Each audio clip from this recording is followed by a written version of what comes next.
headlines. Boko Haram fighters raid Borno police station, gun down officers, loot armoury. Building collapse kills 3 as violence and arson rock Chigawa State. Federal government orders tightened security at borders over planned protest. Away from Nigeria, Mali rebels say they killed dozens of government troops, Wagner mercenaries. Good evening and welcome to the news update on Trust Television. I am Aisha Salihu.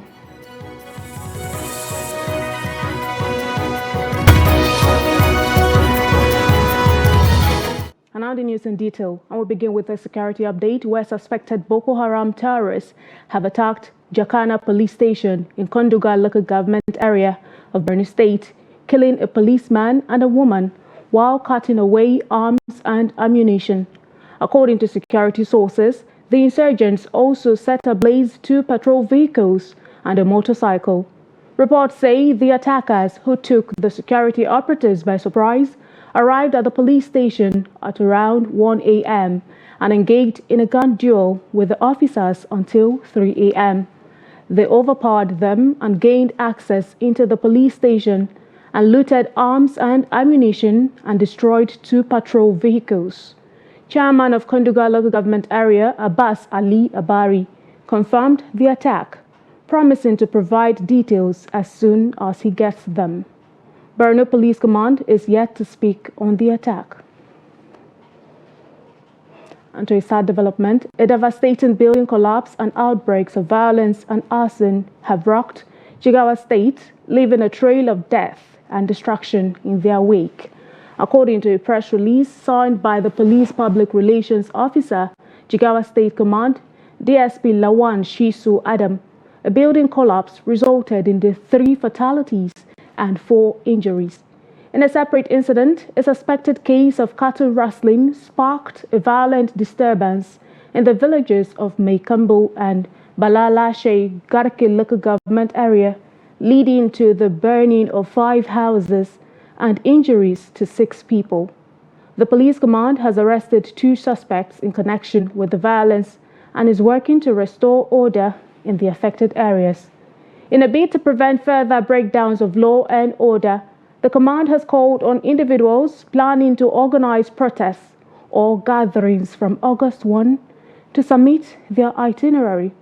The incidents have raised concerns about public safety and security in the state, with many calling for increased measures to prevent such tragedies from occurring in the future.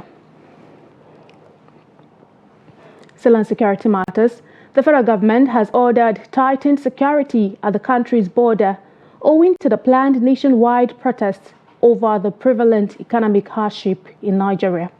In a statement, the spokesman of the Nigeria Immigration Service, Katie Udo, said the Comptroller General of the agency gave the directive. The planned demonstration over economic hardship is tagged End Bad Governance Protests and is billed to begin on August 1, 2024. Inflation levels hit 34.19% in June 2024, majorly triggered by the twin policies of fuel subsidy removal and the floating of the naira, the nation's currency, by President Tinubu's administration. That has pushed the cost of essential commodities beyond the reach of millions, as inflation eats away the value of the naira, prompting calls for the demonstration. But like the NIS, other security agencies have beefed up efforts to secure the country and cautioned against the protest since the push for it gained mileage on social media. Meanwhile, Sokoto Youth for Progressive Movement has withdrawn from the planned nationwide protest slated for August 1 to 10th. The group said its decision followed due consultation with critical stakeholders within the state. They said SYPM's assessment of the current situation after due consultation with critical stakeholders in the state, including youth leaders, traditional leaders, the business community and civil society organizations, among others, observed and raised concerns ranging from lack of coordination, lack of effective leadership structure, and lack of organizational structure, amongst others. They said while the intent behind the upcoming peaceful protest sounds constructive, the complex and sensitive security environment in Sokoto means that even peaceful protests have unintended and potentially destabilizing consequences. Given the current economic hardships in the country, the cost of living has become a significant burden for many. The strain on take-home pay and disposable income has led to changes in spending habits, as people in the society have now become more mindful of their expenditures. This has affected restaurants' business, as people now prefer to eat in their houses. Victoria Tokolo sent in the report as presented. One key factor is the nature of their jobs. Individuals who work in distant areas such as the Lagos Island often have no choice but to rely on restaurants for their daily meals since they are rarely at home. However, due to the economic downturn in the country, there's a significant decline in restaurants' patronage. This downturn has also adversely affected the restaurant owners who primarily rely on working-class citizens for their livelihood. They don't used to buy like before, especially rice. Rice is not moving at all, because some people used to bring food from their house come to work. So there's no notice. Everything is too hard. Now something don't cost in the market. No market now. Some people they eat small. Just the way you are buy some years ago, 15 naira, 100 naira, 15, 1,000. Many working-class women who previously did not cook their own meals have now started preparing food at home and storing them in the refrigerators and freezers. The trend of ordering food from restaurants has significantly declined. I like to eat restaurant food, especially eba or rice. For I'm buying from restaurants, I'm buying a plate of food, 500. Now it's 1,005. So I stopped to buy it. Especially rice. The plate of rice before is 600. Now it's 1,005 or 1,000. I stopped it. That is it. People who buy it on the bulk and store it on their fridge or freezer is one. It depends on the particular place the person or he or she is working anyway, because some people they work over time. After getting home, you decide, I cannot cook jare, I cannot do all this, I cannot do this. Just when the food that you store there, which is not the best. It's not the best because the food you are storing, you don't know when they cook it. Many of them said the Nigerian economy is tough and the cost of living is very high. To them, the best way to survive is to cut down on unnecessary spending. Residents of Kayarda village in Takai local government area of Kenneth State are currently living in a state of uncertainty and fear, as the only road that links their village is not motorable.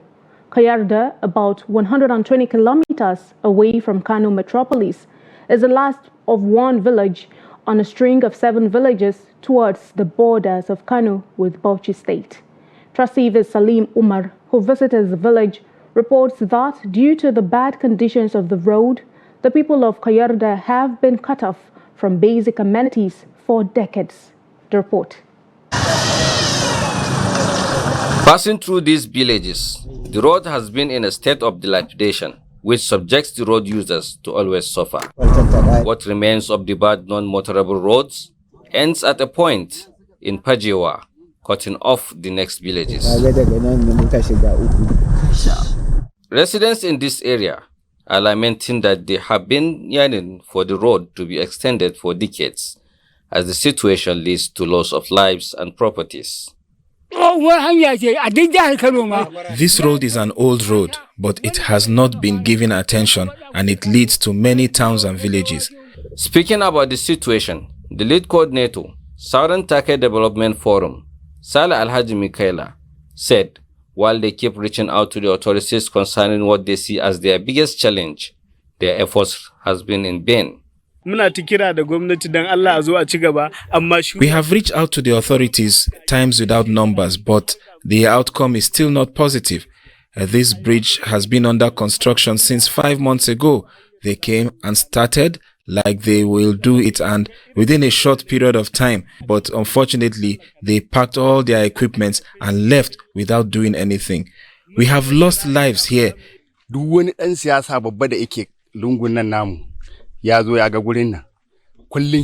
in authority have visited this place several times and promised to repair it, but to no avail. The contractors that started work, we don't know what happened. They have packed away. Is it politics they played on us or what? We don't know.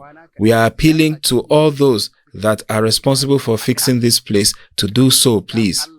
Larry Abdullahi cried out over how the situation is putting them and their children on their toes, especially during rainy season, as they are cut off from accessing healthcare facilities. We need a good hospital and our road needs to be repaired. If our children become ill, we have no option than to look at them die or suffer, because we have no way to take them to Takai Hospital, and there is a bad road which at times it cannot even be used. We really need help. Responding, the interim caretaker committee chairman of Takai local government area, Ibrahim Abdulhadi Falali, revealed that while they are trying their best to address the issue, they are equally disturbed on how it took long to be realized.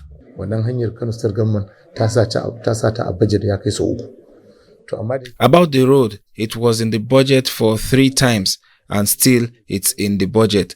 It's going to be constructed up till the boundary with Bauchi State. Last year we are aware the bridge broke, but now that we are in charge, we are following up on it.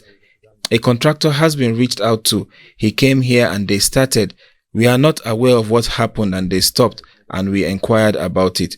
We are currently in the process of finding out why it was stopped. While the problem persists, it is believed that the neglect on these villages is connected to their non-representation in governance. Salim Umar Ibrahim, reporting for Trust TV. And now to politics. A former spokesperson for the Labour Party presidential campaign organization, Kenneth Okona, has dumped the party. Okona left the ruling All Progressives Congress for LP in 2022. Lately, he has been critical of the National Working Committee of the LP, led by the chairman of the party, Julius Abure. Last month, he described the party as a secret society led by a group of clowns. In a statement via his X handle, he specifically blamed the party's presidential candidate for the last election, Peter Obi, and the crisis rocking the party for his decision. According to him, Obi did not do enough to build the party and solve its leadership crisis. He said, Peter Obi just needed to give the right directives and everyone will fall in line. The actor turned politician said he was shocked when Peter Obi publicly declared that he didn't promise Nigerians to build a strong Labour Party, but to solve Nigeria's problems. The National Drug Law Enforcement Agency has arrested a 50-year-old businessman, Francis Akajobi, at Murtala Mohammed International Airport in Lagos for attempting to smuggle 1.2 kilograms of cocaine to Spain. This was made known in a statement signed by the Director of Media and Advocacy, Femi Babafemi, and shared on the agency's website on Sunday. According to the statement, the drugs were concealed in the soles of his sandals. The 2 parcels of cocaine were concealed in the soles of a pair of black sandals Akajobi was wearing to board his Royal Maroc Air flight when NDLEA operatives intercepted him on Thursday, 25th July 2024. During his preliminary interview, he claimed the consignment was delivered to him at a bar in Port Harcourt, Rivers State, and he was to deliver it to his friend and neighbor in Spain for a fee of 5,000 euros upon successful delivery to the recipient. A suspect, Makinde Sadiq Lekon, was also arrested in relation to the seizure of 99 packages of Canadian Loud, a synthetic cannabis strain, which weighed 51.6 kilograms and arrived at the Lagos Airport's Sokoto import shed via a Turkish Airlines flight from Canada, with a layover in Istanbul, Turkey. Operatives of a Special Operations Unit targeting opioid smuggling syndicates also arrested Chukwuemeka Obodozie, a kingpin, on Sunday, 21st July.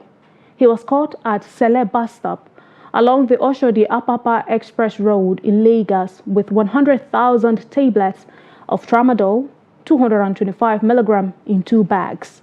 The arrest followed 5 months of surveillance and occurred shortly after he arrived from Ghana via a transport company. In a separate operation, NDLEA operatives destroyed a cannabis farm in Osun State, arresting 17 suspects and seizing 31,600 kilograms of cannabis. NDLEA Chairman, Brigadier General Mohammed Buba Marwa, commended the officers for their efforts and urged them to continue their fight against drug cartels. This is a news update on Trust Television. Still to come.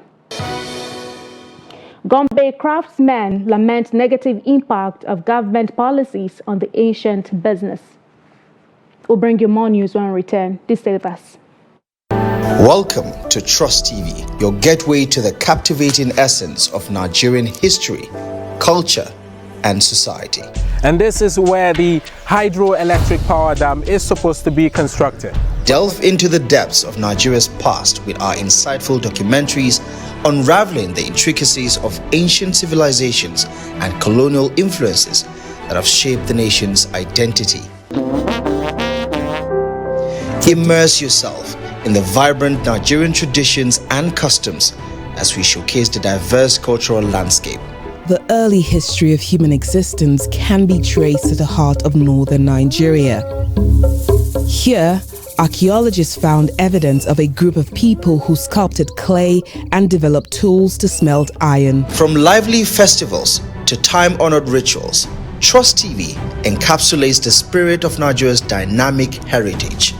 Experience an authentic portrayal of contemporary Nigerian culture that is both engaging and enriching. With over 250 ethnicities, over 500 languages, and a youthful population, Nigeria has a truly diverse demographic advantage. Don't miss out on Trust TV's amazing and impactful storytelling.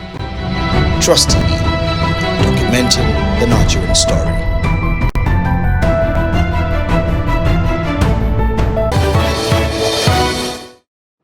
Welcome back and thanks for staying with us. Let's take a look at our top stories again.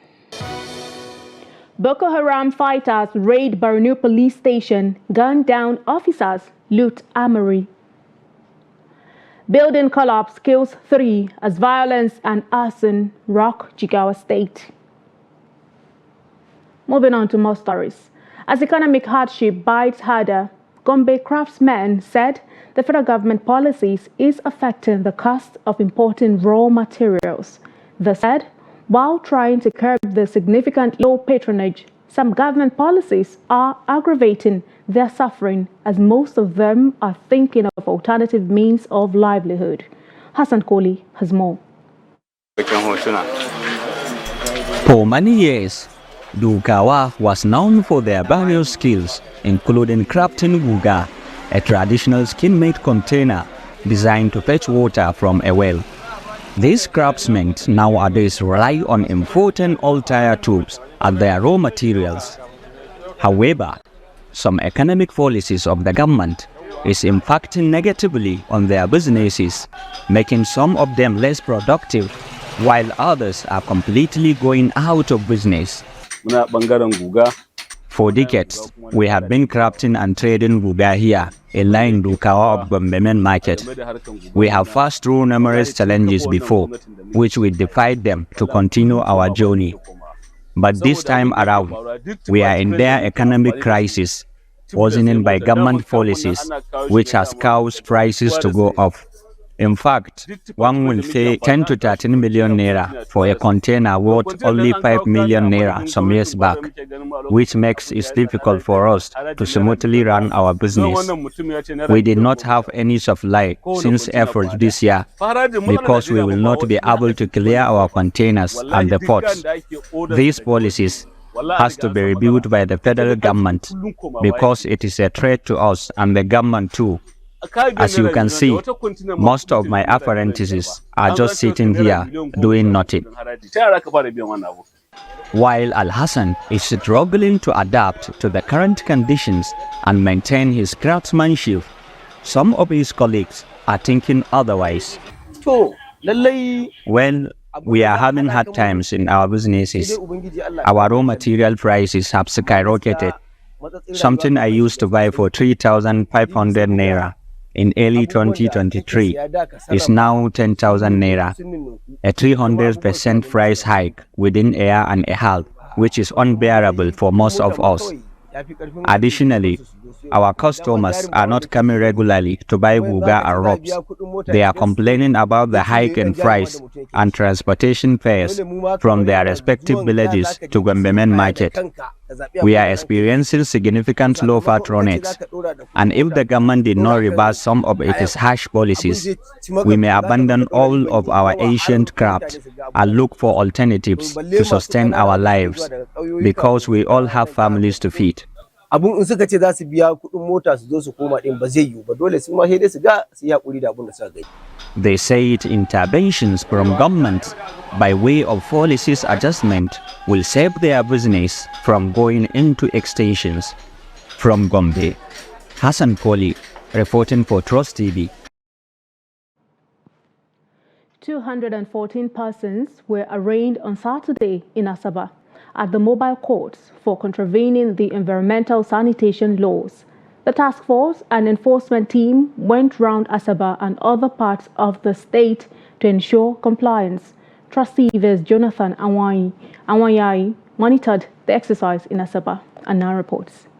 Restriction of human and vehicular movement were enforced between 7 a.m. and 10 a.m. in the morning across Delta State by the sanitation enforcement team.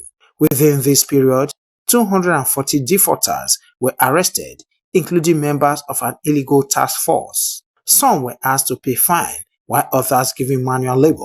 Forgiveness. I have already fed the law.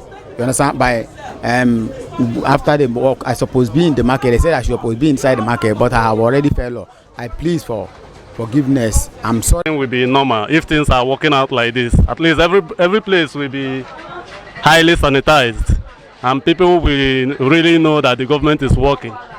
The spare parts market in Asaba was singled out for a special cleaning to give it a new look. Now, this is how it's going to be. We are not going to stop until it becomes part of our culture. There's going to be an improvement. We are happy that we have started it, and that this enforcement is going to be tougher. Now we are warning people and asking them to go away. Now we are warning people and asking them to sweep and pick things around. But we are not going to spare anybody from going to see the mobile court next time, so that will serve as a deterrent. But keep your workplace clean. If you do that, the state will be clean, the capital city will be clean. We don't ask for more than that. After Saturday's exercise, the enforcement team warned that it will go tougher during the August exercise. Jonathan Awanya, Trust TV News, Asaba. And in business, the federal government earnings from flared gas penalty have increased to 381.59 billion naira between 2020 and the first quarter of 2024. This is coming amidst a revelation by the Minister of State for the Environment, Isiaq Salako, that Nigeria flared 148.7 million standard cubic feet of gas in the first 6 months of 2024, which is about 7% above the level for the same period in 2023. This amount accrued to the government coffers as revenue was indicated in the Central Bank of Nigeria's latest quarterly statistical bulletin for the first quarter of 2024. The World Bank describes gas flaring as a burning of natural gas associated with oil extraction. The government has pledged to effectively achieve the zero flare target by 2030 and net zero carbon emissions by 2060. But that decision remains a far cry from the current situation. We'll take it away from Nigeria now. Mali's northern Tuareg rebels said they have killed and injured dozens of soldiers and Wagner mercenaries in 2 days of fighting near the Algerian border after the army said it had lost 2 soldiers but killed some 20 rebels. The rebel movement, the Permanent Strategic Framework for Peace, Security and Development, said in a statement on Saturday that it had seized armored vehicles, trucks and tankers in the fighting at the border town of Tinzoten on Thursday and Friday. The rebel group also said it damaged a helicopter which crashed in the town of Kidal, hundreds of kilometers away. The Malian army said in a statement that 2 soldiers had been killed and 10 injured. One of its helicopters crashed in Kidal on Friday while on a routine mission, but no one was killed. Several Russian military bloggers reported on Sunday that at least 20 from the Wagner group were killed in an ambush near the Algerian border. And in sports, Nigerian boxer Cynthia Temitayo Ogunshemi-Lore has been suspended from the Paris Olympics for violating an anti-doping rule.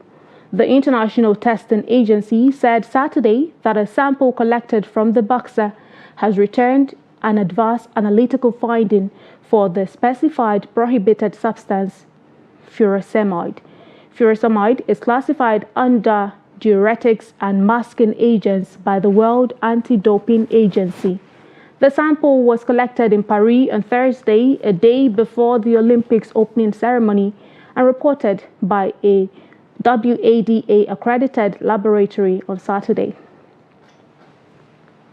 And that brings us to the end of the news update on Trust Television at this hour. Do not forget, you can always follow us across all of our social media platforms and also join our YouTube live stream for more news, programs, and documentary. I am Aisha Salihu. Thank you so much for your time. Join us again.